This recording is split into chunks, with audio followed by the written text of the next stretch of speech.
Hey guys, here she is with her purple headphones around her neck, which could only mean one thing. She vlogging. I'm on my way to the train station. I'm going to York and then to London. I guess this is just gonna be the only time I make videos on this channel now is when I go on a trip somewhere and I vlog it. No, it's been like 2 weeks since I filmed. I just haven't been in the mood. And at the end of the day, this is just my hobby.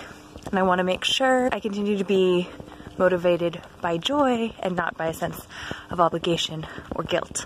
Steven, my partner, has been away for a week and he's flying into London and just decided to meet him down there. But by the time I decided to do that, the train tickets were really expensive.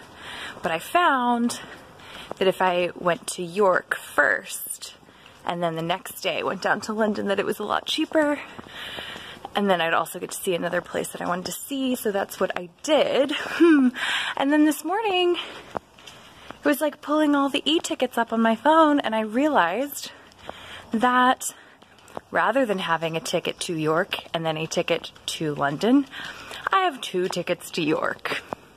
I'm absolutely fuming, but it's quite beautiful and peaceful in Edinburgh right now. It's not quite 5:30 a.m., which is a time that I'm not usually up and about, but here we are. And I saw an urban fox as I was leaving my building, which hopefully is a good omen. I am currently reading The Poppy War by RF Kuang. I wanted to finish it before I came on this trip because she's quite a chunky boy, but I didn't, so I wasn't able to bring a second book. And I'm like pretty close to being done, so I think I'm gonna finish it on this train, so maybe I shouldn't have brought it. Oh, I don't know. You never know. It's so hard to decide these things. And I've got an audiobook on the go that is Ruth Ozeki's A Tale for the Time Being. There's a seagull carrying a McDonald's bag. Oh, he put down the McDonald's bag. I'm gonna, cut off my eyes there. I'm gonna stop filming because I don't really feel that I have anything else to say. Now that I'm talking and out of my house, I feel better about the whole train ticket situation. It's not the end of the world. Like, I did in the end end up spending just as much, if not more, than I would have if I had just booked the train to London, but I am still seeing another place. And it's very good that I noticed today because it would have been a much bigger problem if I'd noticed tomorrow. So it's not the end of the world. It's just money. I will survive. Thanks for talking this out with me. That was a bit like therapy. Love you guys.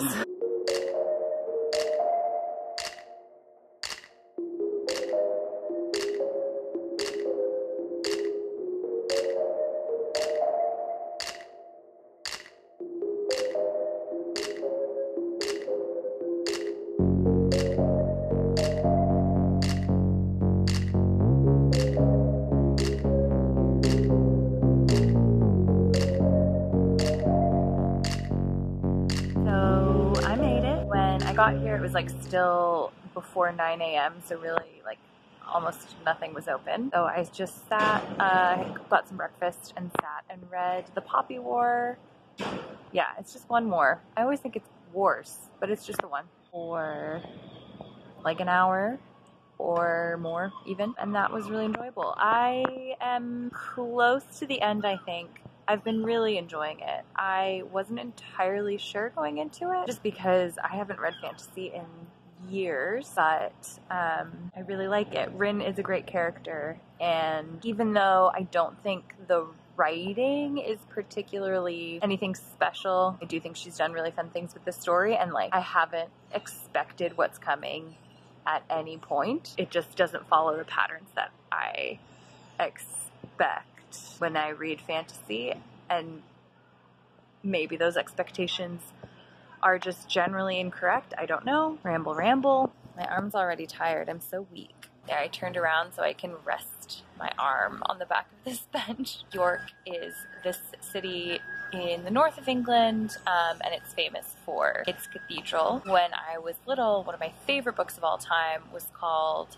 A Murder for Her Majesty, and it was about an 11-year-old girl who witnesses her father's murder, which is pretty dark in retrospect. And then she runs away because she thinks she might get murdered, and then she disguises herself as a boy and sings in the York Boys Choir. And I don't really remember anything else about it, but long story short, this is a place that has existed in my imagination for a long time.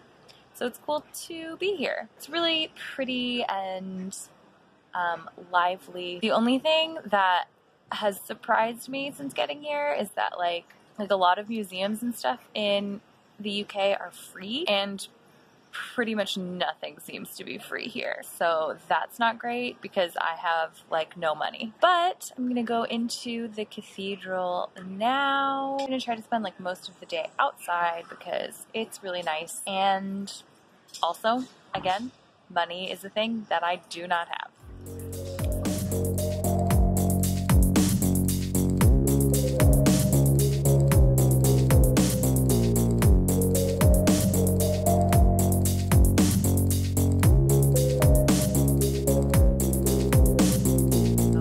Into the cathedral for a little look. It was quite pretty, but it costs £11.50 to enter properly, and I just think that's a bit mad. That's like nearly what it costs to enter the Louvre.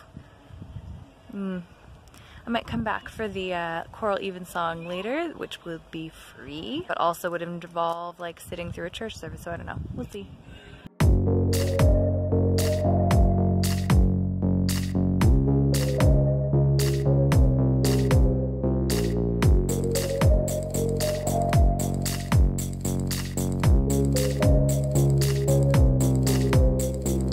So I just completely stopped filming that video. I kind of forgot that I was doing that. So that's not going to be a thing. But I went down to London for 2 days. I had a lot of fun.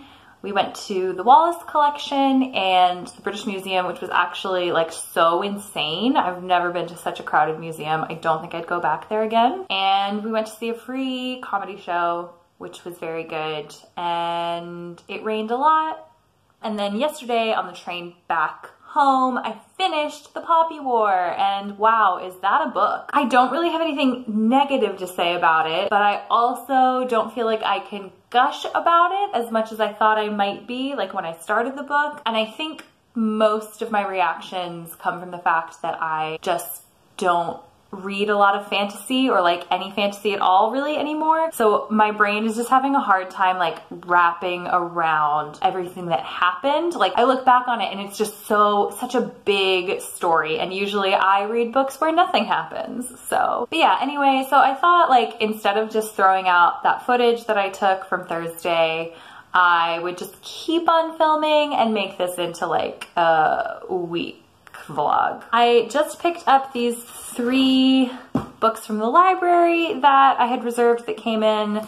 So the first one, which I have started already, is Why Women Have Better Sex Under Socialism by Kristen R. Ghodsee. This is based on a New York Times article by the same name that came out in 2017. And when that came out, I remember liking it so much. I read it like 2 or 3 times. I'm just like really interested in what she has to say. I'm already like 50 pages in and I'm learning a lot, fun stuff. The next book is Delusions of Gender by Cordelia Fine, which I don't know as much about. I think Cordelia Fine is like a neuroscientist, and she talks about a lot of the studies that have gone on around like the chemical differences in men and women's brains, and she sort of looks into like whether that is innate and like part of our biology, or if that is still just a reflection of like how we're socialized. So I'm excited to learn about gender. And the third thing I picked up is My Lovely Wife by Samantha Downing, which I reserved back in May when I was having my thriller cravings, and I asked my librarian friend Kim for a recommendation, and she gave me this. Or she told me about this. I think she said it's about like a husband and wife who like to murder people, but then the wife is more like does things that are more intense than just killing people. I don't really know. but it's supposed to be very good and I'm excited. Quite a dichotomy here. I've got these like non-fiction, academic, feminist books and a fun thriller. I feel like I wear this sweater in so many videos. Okay, yep, bye. Good morning, friends. Ooh, that happened quickly. Lighting is hard. So it is Thursday, August 1st. That's scary. I haven't filmed in a couple of days. This definitely falls under the category of like weekly vlog fails. I'm making myself a pour over coffee here, if you're wondering what's going on in the bottom of this frame. I just haven't really been in the best place mentally. Just kind of feeling generally pretty down and not in the mood to like show up on camera. Even right now I'm kind of like, oh, why am I doing this? But you know. Yesterday was the first day of the Fringe, which, as I've mentioned before, is just like a huge comedy, theater, art, music, etc. festival that goes on throughout the month of August here in Edinburgh. And I'm working it this year, which is exciting. And I'm still like working on finding a real job, which isn't going so great. So I finished listening to the audiobook of Ruth Ozeki's A Tale for the Time Being yesterday, 2 days ago, and I really enjoyed it. I gave it 5 stars on Goodreads, but I think it's more of like 4.5 for me, because the thing that bugged me about it, this is so typically me, like I loved a book and I have to talk about the thing that I didn't like about it, but here we go. Is that there's a context. It's like dual narration. So there's this woman, Ruth, who is like an adult who lives on an island in Canada, and she finds a diary of like a teenage girl in Japan, and she's reading it. So it goes back and forth between those two narratives. And the adult woman, Ruth, is just like such a complainer. The island she lives on seems amazing, and she's just like complaining about how boring it is because it's not Manhattan, and I'm just like, I don't care. Her husband is like very supportive and kind and intelligent, and I also kind of felt like, this might be totally off base, but I felt like he was sort of coded as being on the autism spectrum. Let me know if you've read this and also got that. But yeah, she's always complaining about him and how like he's not completely intuitive to her needs at all times, and like when they're reading this diary together, he like interprets things differently from her and she gets so pissed off at him. I don't know, that just really bugs me. But like, I'm okay with unlikable characters, but what I didn't like was that I don't think that Ruth like learned anything about that part of her life by the end. I thought maybe she'd come out on the other side with like a more positive outlook or something.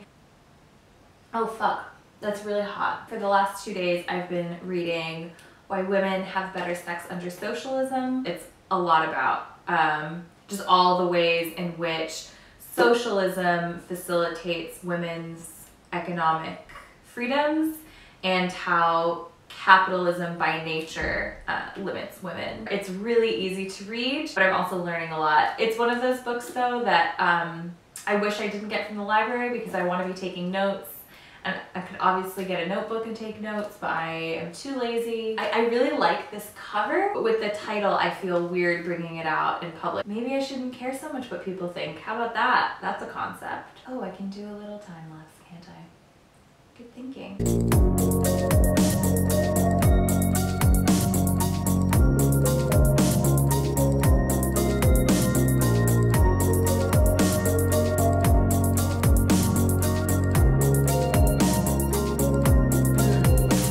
This is making me laugh, not because it's exactly funny, but because things haven't changed. I'm reading this chapter on women in leadership and talking about politicians. And in the 1940s, Romania had a female foreign minister named Anna Pocker, and she quotes an article in Time from 1948 about this woman. Now she is fat and ugly, but once she was slim and beautiful. Once she was warm-hearted, shy, and full of pity for the oppressed. Now she's cold as the frozen Danube. Like, ugh, this is just so typical. Like, even now when women become powerful, men and women alike see them as unlikable, and it's just really frustrating. So much of the discourse when we talk about women in power is related to how likable or attractive they are instead of how capable they are. This is nothing new. Like, everyone watching this knows this, right? I just want to talk about it because I'm mad. I'm mad.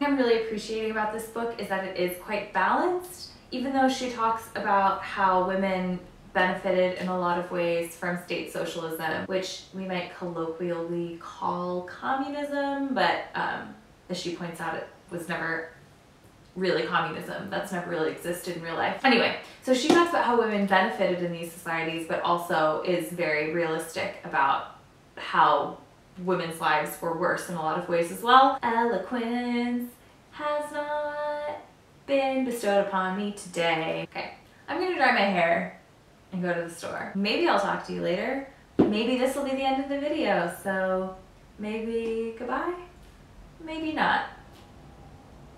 Mystery.